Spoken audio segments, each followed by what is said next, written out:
Ziri, che è il CEO di Pangea Group, un gruppo di shipping che lavora da tantissimi anni in Tunisia e che sta sviluppando tante iniziative non soltanto in Tunisia ma anche nel nostro continente, per cui è un esempio di quello che è già The Bridge to Africa. Je voudrais faire une petite question, je dois parler français parce que tu ne comprends pas l'italien pour le moment.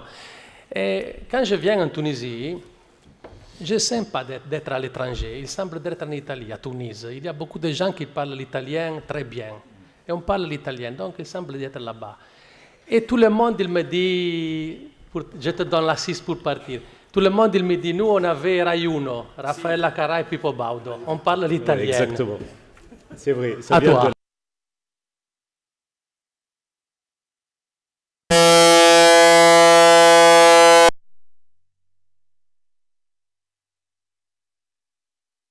Tu dois parler anglais, tu dois parler anglais, pas le français, anglais. Déjà, j'ai pris la décision de ne plus parler après M. Montrage parce qu'il a dit la moitié de ce que je voulais dire et il a parlé plus que le... Donc, ça y est, la prochaine fois, je passe avant vous. Peut-être c'est mieux l'anglais. On a eu Walid, peut-être c'est mieux l'anglais. Hein. La télévision, la RAI a donné en cadeau à la Tunisie des émetteurs dans les années 62-63, des émetteurs hertziens qui n'existaient pas à l'époque, il n'y avait pas de parabole, il y avait très peu d'hertziens. Donc, les gens avaient la télévision en Tunisie, mais ils n'avaient pas encore la télévision tunisienne. Donc, la seule chaîne qu'ils pouvaient voir, c'était la télévision italienne. Et après, à part que c'était la télévision italienne, c'était Raffaella Carrà. Donc, c'était encore plus intéressant. Donc, ça a développé beaucoup de potentiel de langue italienne en Tunisie. Voilà, ça vient de là, c'est pas beaucoup plus compliqué que ça. Je voulais vraiment remercier le groupe Dario, Mickaël, qui sont mes partenaires en Tunisie. Remercier notre ami qui n'a pas eu le café tout à l'heure, qui a très bien organisé mais qui a attendu le café, Frédérica et vraiment toute la logistique qui était parfaite. Je vais commencer par présenter notre groupe. Vous m'avez donné 10 minutes alors. Je ne comprends pas les gens. On a un groupe qui a à peu près 30 ans d'âge, qui est dans le transport maritime, qui est dans les services maritimes, crew change, assistance au navire, qui a démarré avec une solution italienne, d'ailleurs c'est une petite anecdote, et qui a continué à accroître, notamment en Libye, un petit peu au Maroc, on commence à Dubaï, et en fait notre fer de lance c'est la Méditerranée. Je ne sais pas si c'est le bon truc, donc on voit là à droite, c'est Sahel Line, c'est la société que nous avons en partenariat avec notre ami, et les diverses sociétés du groupe, dont une qui est partenaire avec Noatum également, avec Abu Dhabi Port. Avec une tendance à l'internationalisation, j'essaye quand même d'aller un petit peu rapidement parce que le but n'est pas de me présenter mais d'expliquer ce qu'on fait pour aider pour le bridge. Donc ça c'est la solution internationale.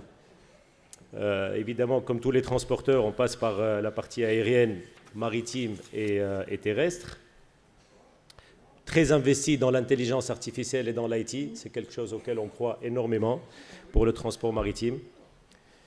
Donc voilà, brièvement, l'année dernière, c'était 250 escales à peu près, 650 crew change, 32 000 cas de chiffre d'affaires, avec un gros chiffre pour nous qui sont les céréales aussi, et entre autres de blé italien, de blé dur italien. On fait à peu près 1 million et quelques de tonnes sur l'année. Beaucoup de commitment pour l'égalité, pour le gender equity et pour tout ce qui est race et couleur dans notre groupe. C'est quelque chose qui nous tient beaucoup à cœur, qui est très important.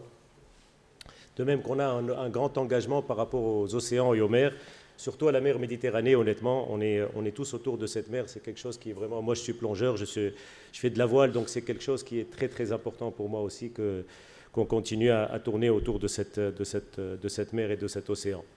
Je ne vais pas vous faire perdre de temps avec notre timeline, ni avec notre board, bien qu'il comporte des gens très intéressants, de plusieurs horizons et de plusieurs pays. Nos clients, donc voilà, c'est Express, c'est H&M, c'est Sealit, ce sont les armateurs qu'on représente. C'est BWA pour le yachting. On les représente en Tunisie et en Libye pour la grande majorité. Admiral pour la ligne turque, que je pense devrait pas tarder à travailler avec nos amis. Et je vais aller vers le sujet Italie, directement. Comme vous le voyez, en fait, on a une chance, une proximité géographique. On est à 180 km de la Sicile. Alors c'est par mer, c'est vrai que c'est pas facile, c'est beaucoup plus que ce qu'a le Maroc avec l'Espagne, mais c'est ce que nous avons et on est parmi les points les plus proches d'Europe. Il y a évidemment un gazoduc qui passe, il y a plusieurs connexions, il y a des lignes qui partent quasiment tous les jours entre la Tunisie et l'Italie. Et j'en viens au point crucial pour moi de ma présence ici, c'est qu'on est passé par le Covid, on est passé par la dépendance européenne aux vaccins, aux médicaments, aux masques, aux composants du vaccin, aux composants des médicaments, à cette rupture des supply chains. On l'a vu encore récemment avec Suez, où c'est passé de 30 à 60 jours, où les feeders n'étaient pas disponibles pour assurer certaines livraisons, où les ports de transbordement ont été secoués. On pense réellement que, à part ce qu'a dit notre ami Siheni, est vraiment avec beaucoup de talent, le grand avantage comparatif, pour être économique au sens de Ricardo, de la Tunisie, c'est la proximité avec l'Europe, c'est que la délocalisation ou la relocalisation de l'Asie vers la Tunisie, c'est un jour de mer. C'est 24 heures de mer, c'est 36 heures au maximum. Et ça, c'est priceless. Il n'y a pas beaucoup de situations comme ça où on peut avoir, évidemment, je ne vais pas refaire le match, la stabilité économique, bien sûr, la proximité et quasiment un départ par jour. Quasiment un départ par jour. Entre la France et l'Italie, Radès ou la Goulette et Gênes, vous avez 5 départs par semaine, ce qui est énorme. Donc vous pouvez fabriquer ce que vous voulez, comme il disait, que ce soit le textile ou importer de l'olive tunisienne, ou fabriquer les masques, ou fabriquer les composants chez Sanofi ou chez Pfizer en Tunisie. Vous avez le produit au bout de 3 jours en Europe. Voilà. Et au prix du maritime, pas au prix de l'aérien. Vous pouvez l'avoir de Chine aussi, mais à un autre prix le kilo. Donc c'est cette relocalisation-là que j'essaie vraiment de vendre, notamment avec notre partenaire, avec Dario, avec notre service régulier quand même qui vient tous les 10 jours sur Sousse et Sfax. C'est là où je pense que nous avons vraiment une vraie valeur ajoutée.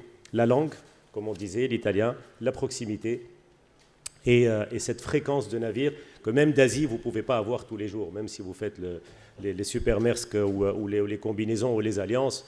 Au moment du booking, vous attendez quand même 7 à 10 jours aujourd'hui pour avoir votre conteneur, dans les meilleurs des cas, pour avoir votre conteneur à Shanghai ou à Ningbo. Vous faites la réservation pour une remorque, le lendemain, elle est chargée à la Goulette ou à Radès, et si elle a chargé le samedi, lundi, elle est à Gênes. Ça, je ne pense pas qu'on puisse faire plus facile que ça. Vous m'avez dit 10 minutes. 10 minutes. J'ai encore une minute. 1 minute. J'espère vous avoir dit le maximum en 8. Quand il m'a dit 10, j'ai essayé de faire 8. Donc j'espère vous avoir dit le maximum en 8 minutes. Si vous avez une question, je prendrai 1 minute pour les questions. Any question, please.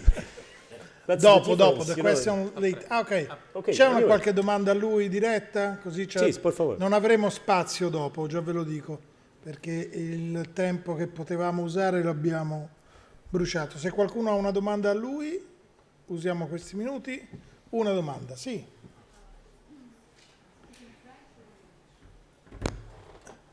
English. No, English is fine, but I can't hear you. Vous avez posé l'accent sur le talent et sur le brain power de la Tunisie. Je me demande, bien qu'il y ait un peu à dehors de ce type de public ici, quelle est votre perception entre les relations universitaires et scientifiques entre la Tunisie et l'Italie?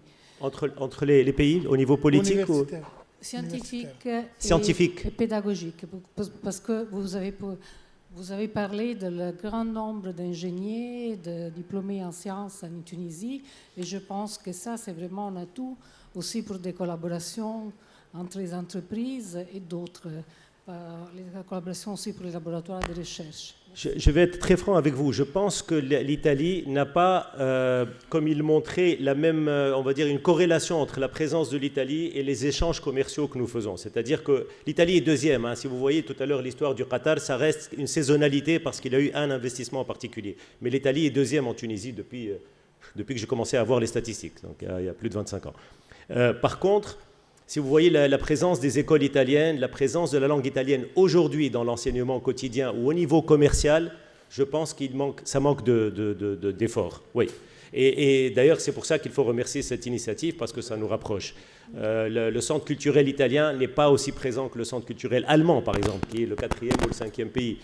On a rarement vu, comme Cervantes, moi j'ai appris l'espagnol à l'Institut Cervantes, on ne voit pas cette présence-là italienne, et c'est dommage parce que vous êtes quand même sur un terrain qui est très favorable, qui est très facile.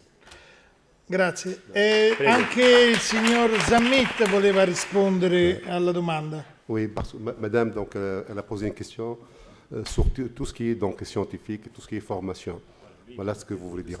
Moi, je vais vous dire donc que j'étais directeur général de l'Institut méditerranéen de la formation maritime en Tunisie. Et donc, on a fait 3 projets qui étaient financés par l'Union européenne, par la ISM.